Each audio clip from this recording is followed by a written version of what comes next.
Bonjour à tous et merci de suivre ce 6h30. À Bangolo, dans l'ouest ivoirien, un jeune homme atteint par balle a perdu la vie. C'était lors d'un ratissage de la gendarmerie à la suite d'une attaque d'hommes armés lundi dernier. Le calme est revenu ce mardi, mais les populations sont restées chez elles. On fait le point avec notre correspondante sur place, Eve Bouy. C'est une ville de Bangolo paralysée qu'il nous a été donné de voir ce mardi 13 mars 2018 dans l'après-midi. Rue vide, commerce, magasins, marchés, établissements scolaires, tout est fermé. Les populations pour la plupart sont terrées chez elles. Quelques habitants témoignent. Le matin, moi je me suis levée, bateau marché, les gens couraient, on ne sait pas il y a quel problème. Nous on est traumatisés, on ne sait pas il y a quoi. Nous sommes là. Je ne sais pas ce qui se passe au juste. Voilà la raison pour laquelle je me suis mis à l'abri avec mes parents. Seule présence dans les rues, les forces de défense et de sécurité. Selon les témoignages, dans la nuit du lundi 12 au mardi 13 mars 2018, un poste de sécurité situé dans le village de Béoezi-Biao aurait été attaqué. Les deux gendarmes en faction dans la riposte auraient atteint mortellement un des assaillants, un jeune, quand un second est grièvement blessé. Le mardi matin, les jeunes du village de Diozon, dont est originaire le jeune tué, aidés d'autres personnes des villages font mouvement à Bangolo. Ils seront dispersés par la suite par les forces de défense et de sécurité, provoquant ainsi une panique générale dans la ville. Les autorités administratives, politiques et coutumières mènent des sensibilisations et appellent à l'apaisement. Nous voulons donc saisir l'occasion pour inviter la jeunesse, enfin, toute la population du département à l'apaisement et à la cohésion sociale. Donc nous invitons tout le monde à observer la paix, à faire en sorte que Bango puisse revivre. L'appel est donc lancé. Il faut coûte que coûte préserver la paix et la cohésion sociale dans la région du Guémon.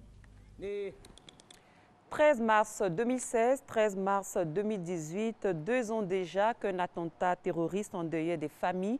C'était à Grand-Bassam pour la commémoration de cette date anniversaire. Le ministre d'État, ministre de la Défense, Ahmed Bakayoko, ainsi que plusieurs membres du gouvernement étaient hier auprès des populations de Grand-Bassam. La lutte contre le terrorisme est une priorité pour la Côte d'Ivoire et pour endiguer la menace, plusieurs actions sont menées par les autorités ivoiriennes, notamment la formation des forces et leurs équipements. D'ailleurs, la Côte d'Ivoire sera bientôt dotée d'un centre régional de formation antiterroriste, fruit de la coopération militaire avec la France. Ce centre va recevoir les militaires et forces de sécurité de Côte d'Ivoire et aussi de tous les pays africains confrontés au terrorisme. Abou Sanogo. Le dimanche 13 mars 2016, la Côte d'Ivoire faisait face à la première attaque terroriste de son histoire. Pour prévenir les actes de terrorisme, le gouvernement prend des mesures urgentes destinées au renforcement des capacités opérationnelles des forces de défense et de sécurité, des services de renseignement et la surveillance aux frontières.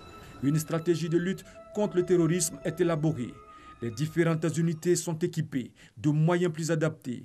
La formation des éléments issus de la police nationale, de la gendarmerie nationale et de l'armée initiée par l'ambassade des États-Unis d'Amérique et qui vise à renforcer leurs capacités opérationnelles.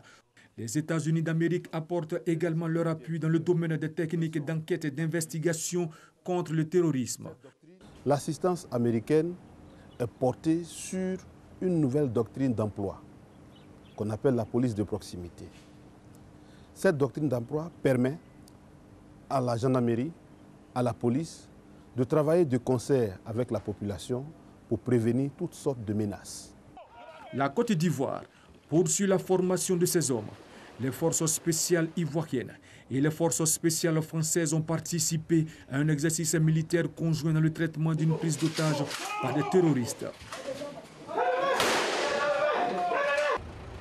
Cette manœuvre avait pour objectif d'apprécier l'interopérabilité des deux forces, ainsi que leur capacité à travailler ensemble dans la gestion d'un incident sécuritaire de grande envergure.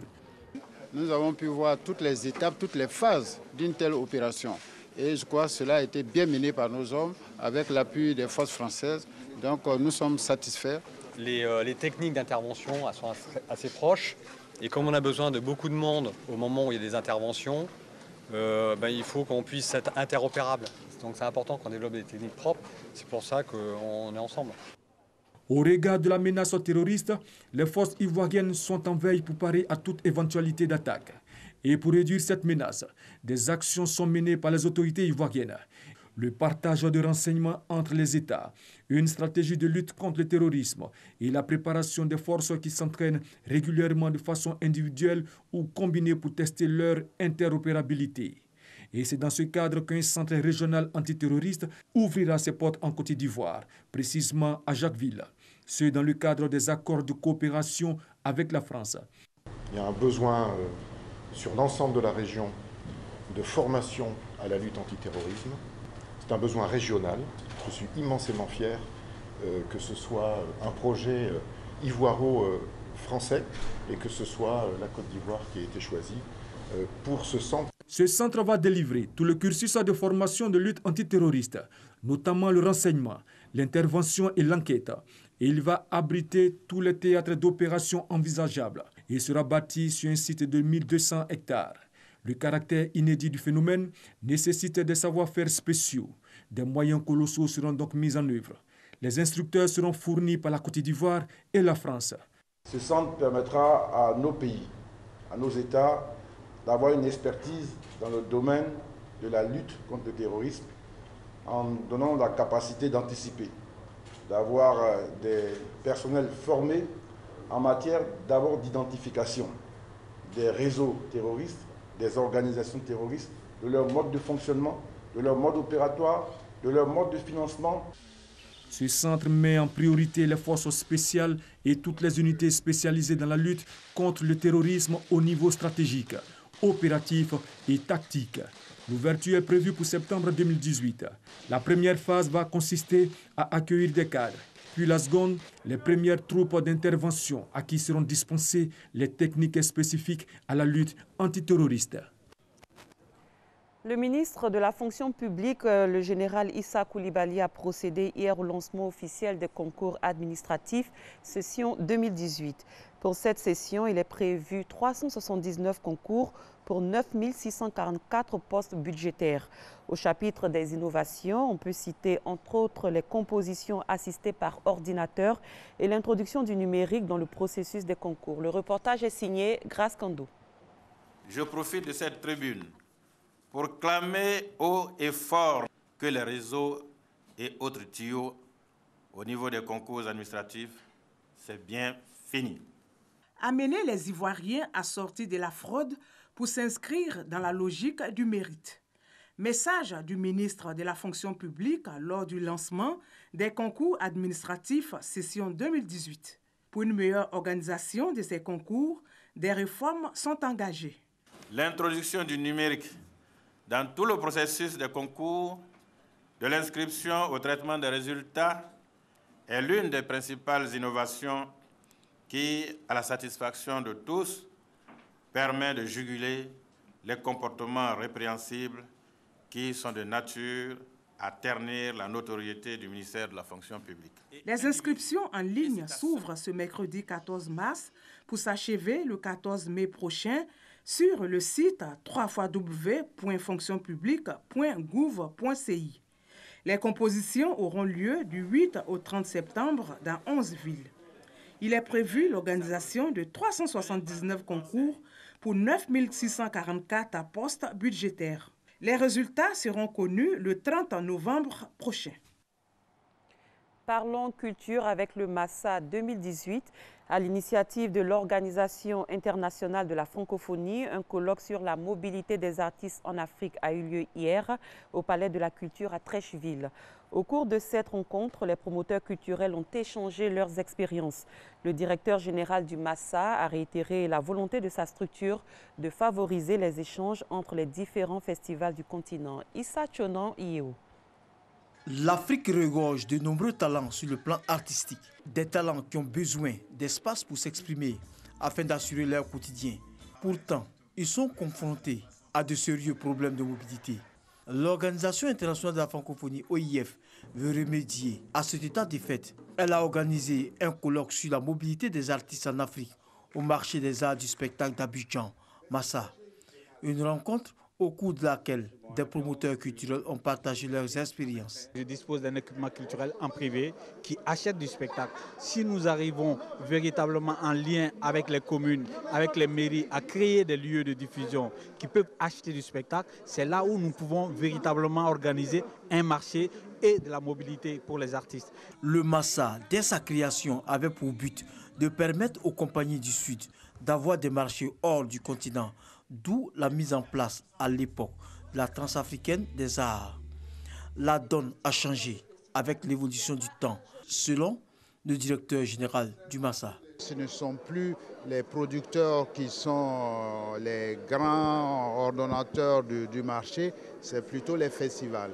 Et donc nous avons tout un réseau de connexions de festivals avec lesquels nous travaillons et le Massa s'efforce aujourd'hui de créer un peu le lien entre ces différents réseaux de festivals et entre les festivals tout court. Didier Awadi, artiste sénégalais, a plaidé en tant que promoteur des arts pour que la musique urbaine puisse être prise en compte dans les programmations artistiques du Massa.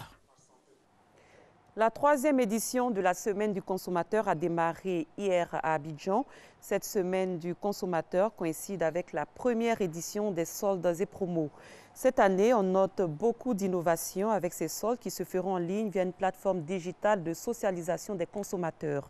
Grâce à cette plateforme digitale, les opérateurs pourront faire connaître tous les prix soldés et en promo en ligne afin que les consommateurs soient au courant du réel prix avant de passer à l'acte d'achat. À l'étranger, des heurts ont opposé hier à Conakry, en Guinée, des manifestants aux forces de l'ordre lors d'une nouvelle journée de protestation orchestrée par l'opposition. Déclenchée pour réclamer des augmentations de salaire, une grève paralyse depuis le 12 février le secteur de l'éducation. Lors de manifestations quasi quotidiennes, des élèves et leurs parents reprochent au chef de l'État d'avoir laissé le conflit s'enliser. En Sierra Leone, le candidat du principal parti de l'opposition, Julius Maada Bio, a légèrement dévancé celui du parti au pouvoir, Samura Kamara, lors du premier tour de l'élection présidentielle du 7 mars. Maada Bio a obtenu 43,3% des votes valides contre 42,7% pour Samura Kamara. Un second tour aura lieu le 27 mars prochain. C'est la fin de ce 6h30. Merci de l'avoir suivi. Très bon début de journée à tous et à toutes.